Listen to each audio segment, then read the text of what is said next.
Dawn l-4 snin ħloqna aktar proġetti ta' spazju miftuħ fejn int tirrilassa u tiddiverti. Sebbaħna pajjiżna biex intu l-familja tiegħek tgħix aħjar f'ambjent b'saħħtu. Żidna l-ispazju miftuħ għat-tfal u l-familji. Pjazza San George, Pjazza Sant'Anna f'Taslima, l-Adventure Park f'Taqali huma 3 eżempji tal-għażliet tagħna favur in-nies. Minn spazji għal karozzi ħloqna spazji miftuħa fejn it-tfal jikbru u jistgħu jilagħbu. Ftaħna il-Park ta' Xoplaġin. Għamilna l-estensjoni tal-Park Nazzjonali tas-Salini kif ukoll dak ġewwa Taqali. Fil-Belt Valletta għamilna proġetti ta' restaw fosthom Victoria Gate, Knejjes, Bereċ, il-Palazz tal-Gran Mastru u l-Berġa ta' Kastilja. Il-proġetti ta' kwalità li wettaqna ħolqu l-impjiegi u qed ikabbru l-attività ekonomika fiż-żoni turistiċi ta' pajjiżna. Bħalma huma x-xatt ta' Marsa Xlokk, il-pavimentar fiċ-ċentru kummerċjali ta' Paċeville. Qed nimmaniġġjaw ukoll l-iskart aħjar. Bl-iskart li int qed tissepara mid-dar tiegħek qed nesportaw l-iskart. Ftaħna 5 ċentri li jilqa' fihom l-iskart goff.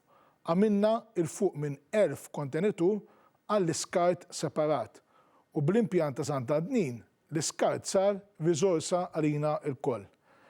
Mid-drenaġġ u l-iskart illum qed nipproduċu elettriku.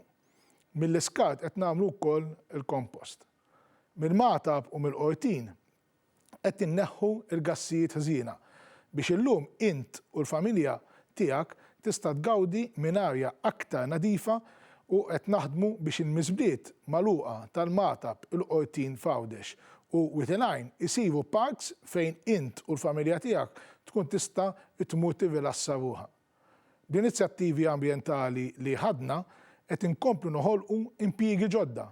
F'pajjiżna fl-aħħar 4 snin ħloqna impjiegi ġodda fl-iskart, fl-industrija ta' manifattura ta' ħġieġ, pereżempju dak double glazing.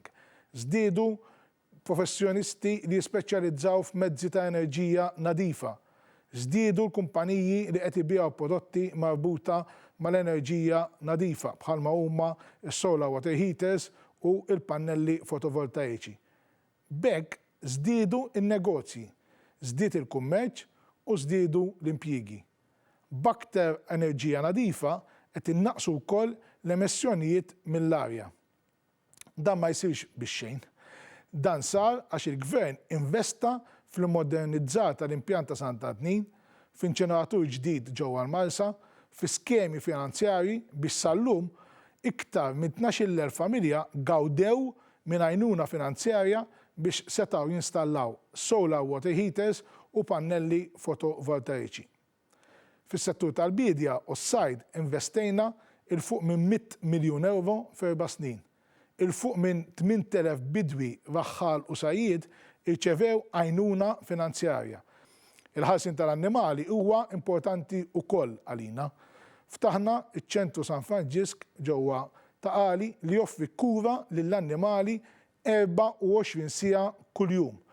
Bdejna servizz ta' ambulanza 24 siegħa kuljum.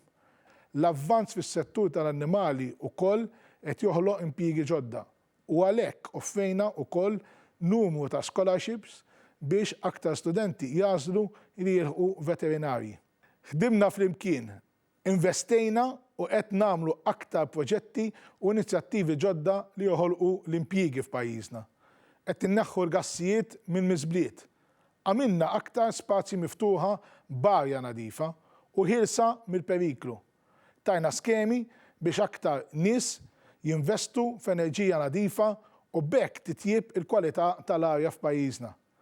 Anka fl-ambjent qed nagħmlu għażliet favur saħħtek u s-saħħa ta' uliedek.